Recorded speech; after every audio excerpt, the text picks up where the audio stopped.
اس کے دل کے اندر خدا اور اس کے رسول علیہ الصلوۃ والسلام کی محبت جو ہے وہ پیوست ہو جائے گی۔ ان اللہ والوں کی بارگاہ میں چند لمحے بیٹھ جانے سے انسان کے پچھلے گناہوں کا کفارہ ہو جاتا ہے۔ وہ کیا خوب لکھا کہ اٹھ فریدا ستیا تے تو ارس ویکھن جا، اٹھ فریدا ستیا تے تو ارس ویکھن جا، جے کوئی تینوں بخشیا ملے تو تو ہی بخشیا جا۔ ان صالحین اور مقربین کے درباروں پہ حاضری سے انسان کی جو زندگی ہے اس کے گناہوں کا کفارہ ہو جاتا ہے۔ حضرات محترم، یہ دنیا جو ہے یہ دارالعمل ہے، ہر انسان نے اس جہان کو چھوڑ کر جانا ہے۔ رب کائنات نے قرآن کریم فرقان حکیم میں ارشاد فرمایا ہے، کل نفس ذائقۃ الموت، ہر نفس نے موت کا ذائقہ چکھنا ہے۔ اولیاء کاملین، صالحین، مقربین اس دنیا کو چھوڑ کر چلے گئے، ہمیں بھی اس جہان کو چھوڑ کر جانا ہے، لیکن انہوں نے اپنی زندگی کو اعلیٰ طریقے سے بسر کیا۔ آج ہم نے بھی دیکھنا ہے کہ کیا ان کے طریقہ کے مطابق ہم بھی اپنی زندگی کو بسر کرتے ہیں کہ نہیں۔ اگر نہیں تو پھر ہمیں فکر کرنی ہوگی، ہمیں اپنے ان بزرگان دین کے طریقہ کارہائی کے مطابق اپنی زندگی کو لے کر کے آنا ہوگا، وگرنہ قبلہ پیر صاحب پیر طریقت حضرت میاں وحید الحق سرکار رحمۃ اللہ تعالی علیہ، آپ کے دربار کے سامنے پمفلٹ پہ اوپر لکھا ہوا ہے کہ آستانہ پہ آ کر انسان اگر خالی چلا جائے تو ایسے ہوتا ہے کہ جیسے دریا کے پاس بیٹھا ہوا انسان پیاسا ہے، یہاں سے کچھ لے کر جانا ہے، اور وہ اپنے عقائد کی اصلاح ہے، وہ اپنے اعمال کی اصلاح ہے۔ حضرات محترم، اولیاء کاملین اپنی اتباع کا درس نہیں دیتے، یہ خدا کی محبت کا درس دیتے ہیں۔ آقا علیہ الصلوۃ والسلام کے ساتھ گدائی اور تعلق کو جو ہے وہ بستگاں کرنے کے لیے یہ صالحین اور جو متقین ہیں یہ ہمارا سہارا بنتے ہیں۔ اپنے دل کے اندر اس بات کو جگہ دیں کہ اللہ رب العزت رب کائنات نے ان مقربین کے ہاتھوں میں ہاتھ دینے کی وجہ سے یہ ہمیں خاص موقع میسر آ چکا ہے کہ آج دیکھ لیں 2023 کے اندر بھی ہمارے رگوں کے اندر مدینے والے آقا کا پیار رچ بس چکا ہے، حضور کی محبت ہمارے سینے کے اندر ہے۔ ان مقربین، ان اولیاء کاملین کی وجہ سے حضرت عزیز وقار آج ہمارے گھروں کے اندر ایمان کی رونق نظر آتی ہے، ہمارے چہروں کے اندر جو اوپر چمکتا ہوا رنگ ہے یہ ہمارا کمال نہیں ہے، یہ کمال فقط حضور قبلہ عالم تاجدار ہیبت پوری رحمت اللہ تعالی علیہ کا ہے۔ حضرت عزیز وقار، تو میں عرض کر رہا تھا ہر نفس نے موت کا ذائقہ چکھنا ہے، اس جہان کو چھوڑ کر جانا ہے۔ ہمیں اپنے شیوخ کے جو ہے وہ قدم ان کے مطابق اپنی زندگی کو جو ہے وہ بسر کرنا ہوگا۔ حضرت بایزید بسطامی رحمت اللہ تعالی علیہ، آپ کی بارگاہ میں ایک مرید حاضر ہوتا ہے، عرض کی حضرت مجھے آپ اپنا جبہ عطا کر دیں۔ فرمایا کیا کرو گے؟ عرض کی حضرت میں اس سے فیض حاصل کروں گا۔ آپ فرماتے ہیں جو میں کہتا ہوں وہ تو کرتے نہیں ہو۔ عرض کی حضرت میں وہ کرنے کی کوشش تو کرتا ہوں لیکن مجھ سے ہو نہیں پاتا۔ تو آپ نے فرمایا یہ تو ایک جبے کی بات ہے، اگر میں اپنے جسم کا چمڑا بھی اتار کر دے دوں تو تجھے فیض حاصل نہیں ہوگا۔ عرض کی حضرت تو پھر مجھے فیض کب ملے گا؟ فرمایا اگر میری بارگاہ سے فیض حاصل کرنا ہے تو مدینے والے آقا کی ایک ایک سنت پہ عمل کرنا ہوگا۔ میرے حضور قبلہ عالم نے کیا خوب لکھا، آپ فرماتے ہیں پیر تو مرید تیرا دوہا شریعت لاگ دیے، فرق پیاجے بال برابر بدنامی دو جاگ دیے۔ اپنی زندگی کو یکسر جو بدل دیتا ہے، ان اللہ والوں کی بارگاہ میں حاضر آنے سے انسان کی زندگی کے اندر اگر تبدیلی واقع نہیں ہوتی تو آنے کا فائدہ ختم ہو جاتا ہے۔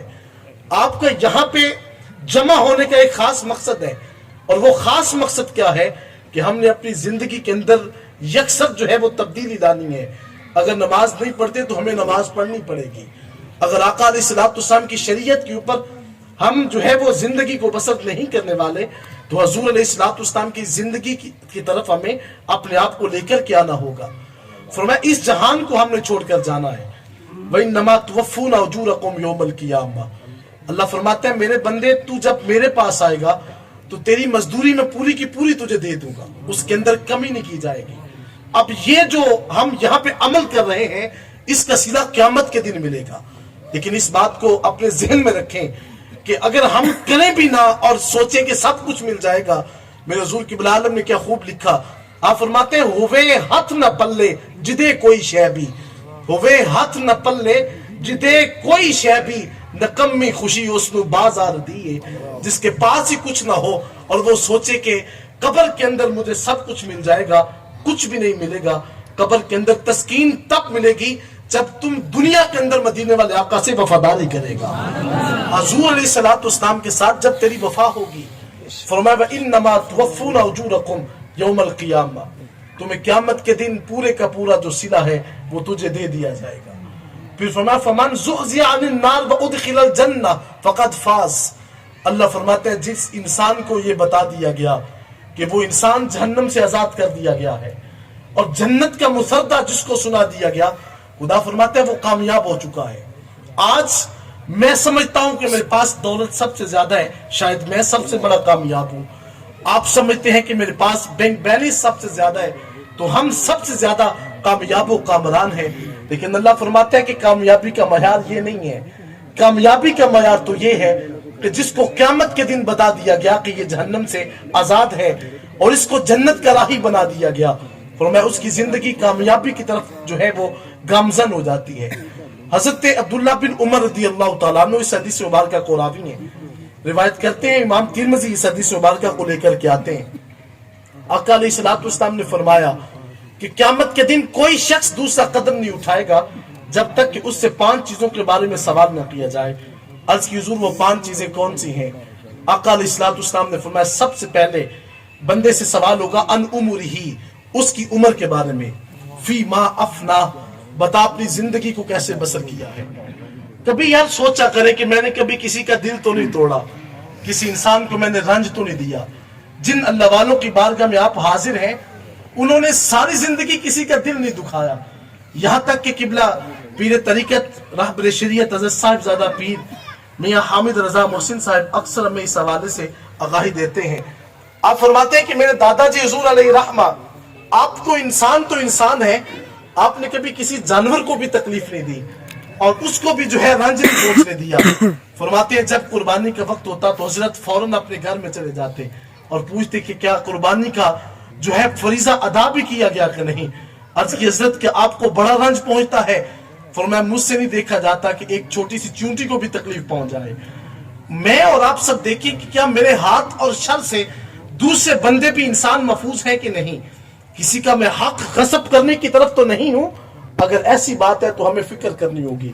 حضرت محترم آقا علیہ الصلوۃ والسلام میدان بدر کے اندر حضور علیہ الصلوۃ والسلام نے فرمایا کہ صحابہ صبح اس دنیا سے جانا ہے اور شاید کہ کسی کو شہادت کا موقع مل جائے. تو فرمایا کہ اگر کسی شخص نے مجھ محمد سے بدلہ لینا ہے تو میری ذات اقدس حاضر ہے. آقا علیہ الصلوۃ والسلام صحابہ کرام کی صف بندی فرما رہے ہیں. آقا علیہ الصلوۃ والسلام نے اپنے ہاتھ میں عصا لیا اور اس کے ساتھ صف بندی فرمائی اور سامنے حضور کے صحابی کھڑے جن کا نام حضرت سواد رضی اللہ تعالیٰ عنہ ہے. آقا علیہ الصلوۃ والسلام نے چھڑی کے ساتھ جب سیدھا کیا تو میرے آقا فرماتے استو یا سواد، سواد سیدھے ہو جاؤ. حضرت سواد کے جسم کے اوپر جب چھڑی کا کچوکا لگتا ہے، عرض کی حضور مجھے رنج اور تکلیف پہنچی ہے، حضور میں آپ سے بدلہ لینا چاہتا ہوں. آقا علیہ الصلوۃ والسلام نے فرمایا میرا جسم حاضر ہے. کاش کہ کبھی یہ سوچ ہمیں میت بننے سے قبل یہ آ جائے کہ یار میں نے کسی کو دکھ تو نہیں دیا، میرے ہاتھ سے کسی کو رنگ تو نہیں پہنچا. آقا علیہ الصلوۃ والسلام نے فرمایا کہ مسلمان وہ نہیں ہوتا کہ جس نے اپنی شلوار کو جو ہے وہ اپنے ٹخنوں سے اوپر کر لیا. یہ سنت کا حصہ تو بنا، لیکن میرے آقا نے فرمایا المسلم من سالم المسلمون من لسانہ ویدہ. حقیقت میں مسلمان وہ ہوتا ہے جس کی زبان اور ہاتھ کے شر سے دوسرا مسلمان بچ جاتا ہے، وہ اپنے آپ کو محفوظ کر لیتا ہے. تو رات ذی وقار میں بات کر رہا تھا. آقا علیہ الصلوۃ والسلام نے فرمایا کہ اگر مجھ سے کوئی بدلہ لینا ہے تو میری ذات تمہارے سامنے ہے. حضور کے صحابہ کرام کی ہچکیاں بند گئیں. عرض کی حضور آپ امام الانبیاء اور آپ نے خود اپنا جسم اپنے سامنے صحابہ کے سامنے پیش کر دیا. آقا علیہ الصلوۃ والسلام نے فرمایا کہ بدلہ تو میں دوں گا. حضور کے صحابی عرض کرتے ہیں حضور میں آپ سے بدلہ لینے کے لیے حاضر ہوتا ہوں. آقا علیہ الصلوۃ والسلام نے فرمایا کہ میرا جسم حاضر ہے. عرض کی حضور جب مجھے چھڑی لگی تھی، مجھے رنج اور تکلیف ہوئی تو میرے جسم کے اوپر کپڑا نہیں تھا، میں تو جو ہے وہ اپنے جسم کے اوپر قمیض سے خالی تھا. آقا علیہ السلام نے اپنے مبارک جسم سے اپنے کرتے کو اتارا